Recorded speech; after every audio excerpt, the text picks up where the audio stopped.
Everyone, and welcome back to Simply Renee. My name is Renee, and today I'm going to show you how to make a berry icebox cake from sallysbakingaddiction.com. And this is a nice, simple, easy recipe. It's no bake, and I wanted to do something that would honor 4th of July this year, and this is something that popped up in the recommendation, and it's a really good cake, and it's perfect because it's no bake, perfect for the heat waves that we're having here. So I hope you're staying nice and hydrated. These are just the main ingredients, and I'm not sure if there's a substitution for almond extract or what it would taste like without almond extract, so just be on the lookout for that. First, you're going to place a third cup of confectioner's sugar into a stainless steel bowl. Then you're going to add 3 cups of cold heavy cream or heavy whipping cream. I'm using heavy whipping cream. Then you're going to add 2 teaspoons of vanilla extract and a half teaspoon of almond extract. Then you're going to whip everything together until it forms stiff peaks. And this takes about 4 minutes.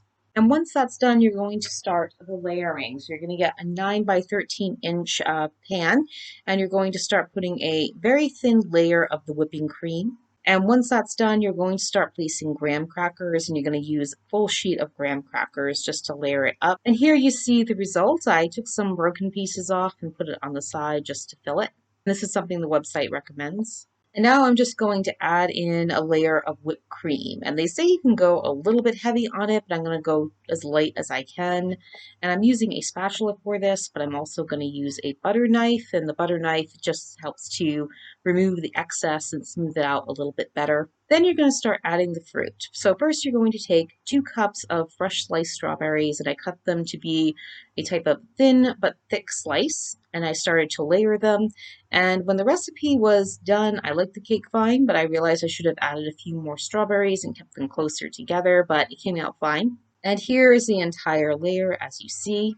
And now you're going to add graham crackers on top of it. And then you're going to start layering some whipped cream again. And it's the same way I did it before, and you're going to be a little bit careful just because the graham crackers can slide a bit, but the butter knife helps to really smooth out the excess and the cream to create a nice evenness. And then you're going to add blueberries, and the recipe calls for 1 cup of blueberries, so I added them in as nice a neat layer as possible. And then I started layering the graham crackers, and then I put another layer of whipped cream, and I did move the broken pieces from the middle to the ends because it was having so much trouble, so I just added a little bit more whipped cream, and I just used a butter knife again to keep it nice and even put it along the sides. And this is the finished product. So you can see it's a nice even layer of whipped cream covering everything, even along the sides. And then you're going to cover it with plastic wrap or aluminum foil and put it in the fridge for 3 hours to 48 hours or just overnight. And this can keep for 3 to 4 days. And this is the end result. And this was a really great way to have a nice cake, only it's an icebox cake with graham crackers, of course. And now I'm going to give it a taste.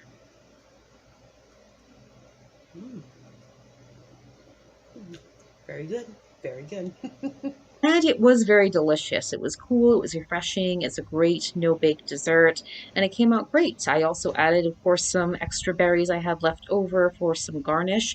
I'm not sure what else you could put on there, such as syrup or raspberries or anything like that, but it is a pretty good icebox cake dessert, and I hope you give it a try. It also fits well with 4th of July because it's red, white, and blue. And Sally's Baking Addiction also recommended star sprinkles if you wanted to. I didn't have any, so I just used this instead. And I hope you give this a try. I thank you so much for watching. Please be sure to like, share, comment, subscribe, and click the notification bell for more. I have the recipe link in the description, along with the recipe itself in the description. And I thank you so much for tuning in. I'll be sure to see you next time. Bye.